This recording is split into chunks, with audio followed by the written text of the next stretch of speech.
morning of December 6, 1917, Halifax, Nova Scotia felt like any other day. Children hurried to school, fishermen set out to sea, and families bustled through the streets of a busy harbor city. It was cold but clear, the kind of winter morning where smoke rose straight from chimneys, a picture of calm. But calm can be deceptive, and in just a few minutes, Halifax would be changed forever. At 8:45 a.m., two ships passed in the harbor. One was the Norwegian vessel Imo, the other, the French cargo ship Mont Blanc. What no one on shore realized was that Mont Blanc carried nearly 3,000 tons of explosives, more firepower than anyone in Halifax could imagine. The collision seemed minor. Wood splintered, steel scraped, but sparks flew and fire took hold. Thick black smoke began to pour from the ship's deck. Dock workers froze in shock. People along the waterfront stopped and stared. Some even ran toward the shore to get a closer look. Crowds gathered, pointing, whispering, lifting children onto their shoulders. The burning ship drifted closer to the pier. The scene was terrifying, but mesmerizing. No one realized they were seconds away from disaster. At 9:04 a.m., the unthinkable happened. A blinding flash ripped across the harbor, followed by an explosion so powerful it leveled half the city.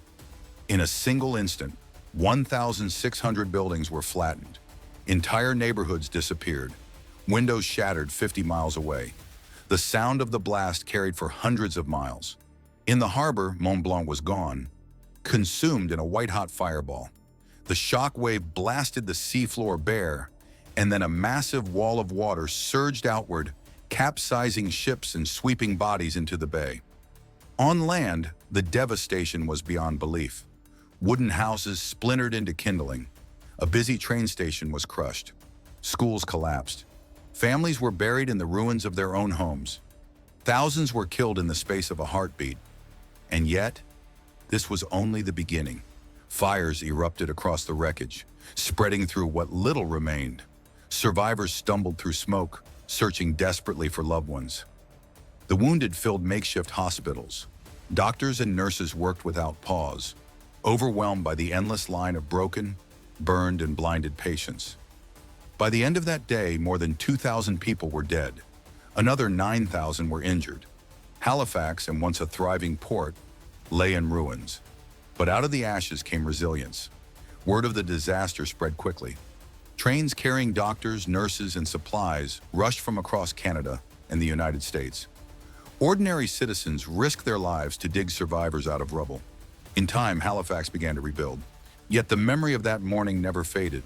Survivors would tell their children how the shock wave knocked them to the ground miles away, how the glass rained down like knives, how the harbor floor was exposed for an instant before the tsunami struck. For decades, it remained the largest man-made explosion the world had ever seen. Nothing rivaled it until Hiroshima and Nagasaki, almost 30 years later. And even now, more than a century later, the scars remain. Old photographs show streets once bustling with life, reduced to wasteland. In cemeteries across Nova Scotia, rows of plain white headstones mark the victims of one morning's fire.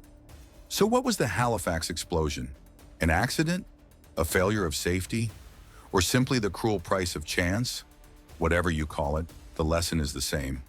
A peaceful harbor city woke up to an ordinary day, and by noon it was gone. The truth is haunting.